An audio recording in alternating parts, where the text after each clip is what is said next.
Dahulu kala, ketika langit dan bumi masih saling menatap, dua naga besar dilahirkan dari inti dunia, Tatsaka, sang naga cahaya, dan Ryukuro, naga kegelapan. Ketika manusia mulai menyalahgunakan energi naga, Ryukuro menyerang.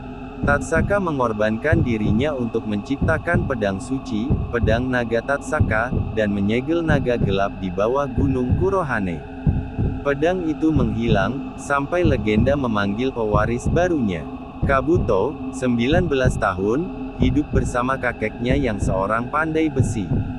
Ia menyimpan mimpi untuk menemukan asal-muasal kematian orang tuanya. Konon tewas dibakar makhluk bayangan. Suatu malam, ia melihat meteor jatuh ke hutan. Keesokan harinya, ia menyelinap ke dalam hutan dan bertemu Ran, seorang gadis berpakaian putih yang mengancamnya dengan busur.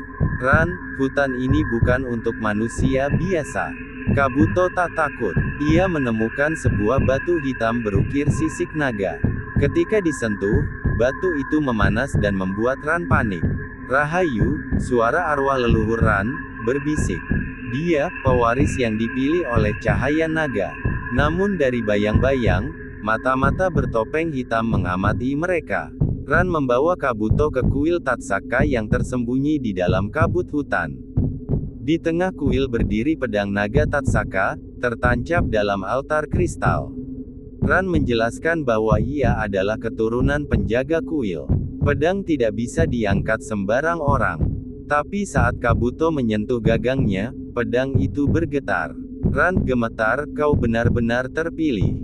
Tiba-tiba, kuil diserang oleh klan Yamikage, kelompok pemuja naga kegelapan. Dipimpin oleh Raizo, pria bertopeng dengan mantel hitam dan cambuk bayangan. Raizo, sudah waktunya naga gelap bangkit kembali, dan kamu, bocah, akan membuka segelnya. Ran berusaha melindungi altar tapi terluka. Dalam kepanikan, Kabuto menarik pedang Tatsaka dari altar. Saat pedang diangkat, sisik naga mengalir ke tangannya, dan kilat keemasan meledak. Tapi segel altar hancur.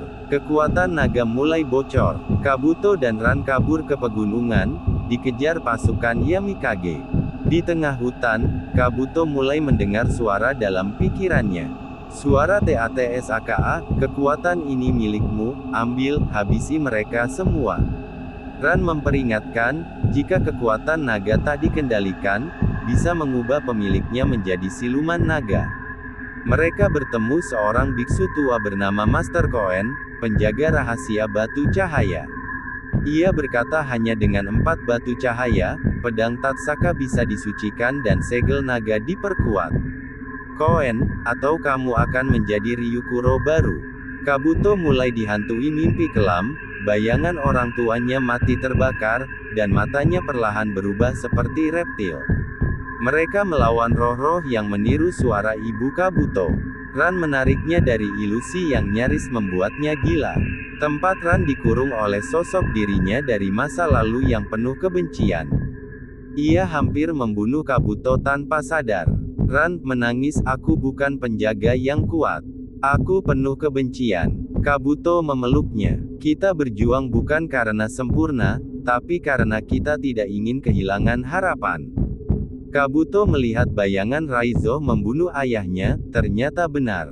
Raizo adalah pembunuh keluarganya. Ia hampir tenggelam dalam amarah. Di sini batu terakhir dijaga oleh naga es. Kabuto melawan naga itu, tetapi bukan untuk membunuhnya, ia meletakkan pedangnya dan bersujud.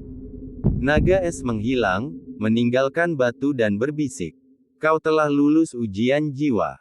Raizo menggunakan darah Ran sebagai kunci membuka segel naga gelap. Kabuto datang terlambat. Ryukuro bangkit dalam bentuk kabut hitam raksasa dengan mata menyala merah. Raizo, dengan pedangmu dan kekuatan naga, aku akan menjadi dewa. Kabuto bertarung brutal melawan Raizo. Sementara Ran berusaha menyegel kembali altar dengan batu-batu cahaya. Pertarungan berlangsung cepat, brutal, dan berdarah. Raizo menguasai sihir bayangan, menciptakan ilusi tubuh orang tua Kabuto untuk mengacaukan pikirannya. Kabuto berteriak, aku tidak akan jadi monster seperti kamu. Dalam adegan klimaks, Kabuto menusukkan pedang Tatsaka yang kini bersinar putih ke dada Ryukuro. Sinar terang menelan seluruh gunung. Ryukuro hancur. Raizo membatu, lalu hancur menjadi debu. Kabuto selamat, tapi tangannya kini bersisik seperti naga. Pedang Tatsaka telah menyatu dengan tubuhnya. Ran memilih tetap tinggal di kuil baru, sementara Kabuto menjadi pendekar cahaya, pengembara yang menjaga keseimbangan dunia. Ran senyum, kau bukan naga. Kau Kabuto, pemuda yang hatinya lebih terang dari api. Dan ketika badai reda, langit menampakkan pelangi keemasan, tanda bahwa warisan Tatsaka diteruskan bukan lewat kekuatan, tapi lewat keberanian, cinta, dan pengorbanan. Gunung Kurohane telah runtuh sebagian, namun bukan seluruh kegelapan lenyap. Di bawah tanah, retakan segel kuno terbuka sebagian. Sebuah mata naga yang lain terbuka. Sementara itu di desa Kurogane, Kabuto dan Ran kembali sebagai pahlawan. Namun, kabar tentang anak manusia dengan tangan bersisik naga menyebar ke seluruh negeri. Para bangsawan, pemburu roh, dan sekte spiritual mulai curiga. Ran, semakin besar cahaya, semakin panjang bayanganmu, Kabuto. Kabuto mengalami mimpi buruk, ia melihat dirinya berubah menjadi naga penuh, melahap desa-desa dan membunuh Ran.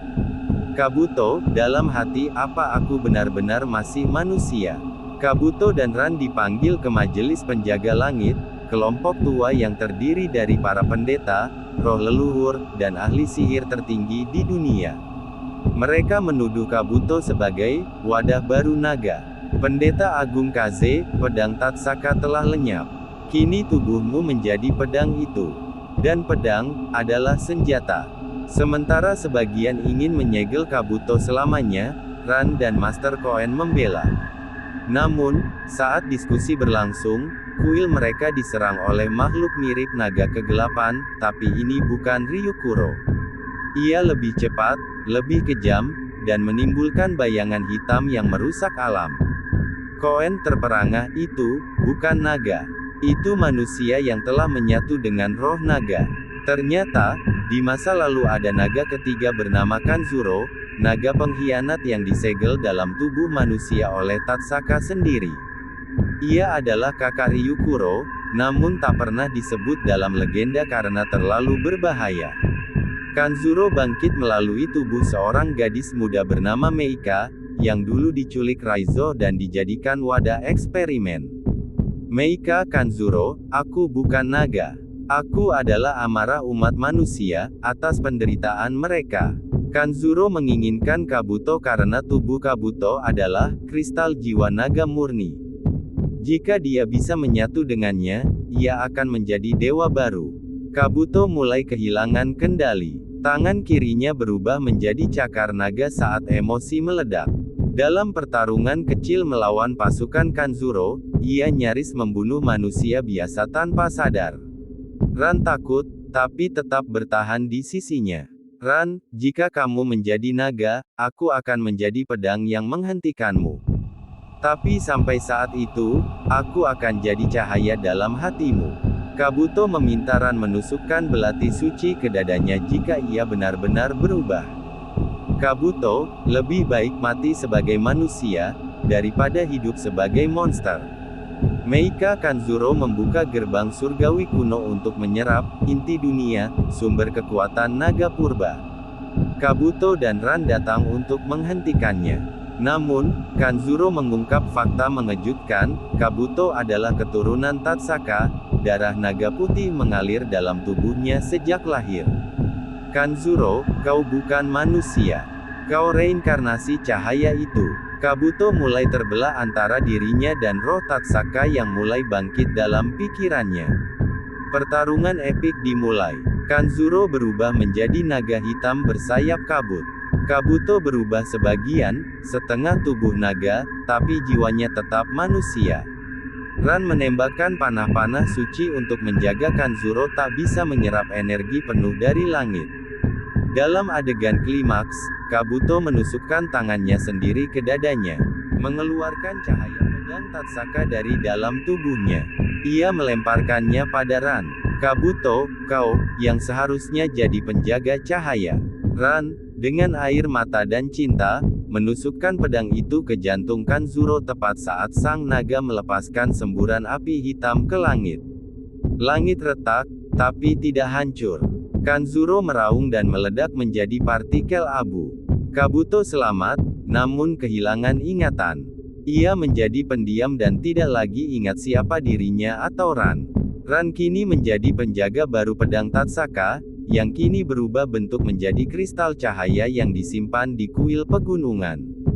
Tapi suatu malam, saat salju turun, Kabuto berdiri di depan kuil memandangi langit berbintang, dan bertanya, "Kabuto, apa aku pernah mengenalmu?" Ran senyum sedih, "Tidak.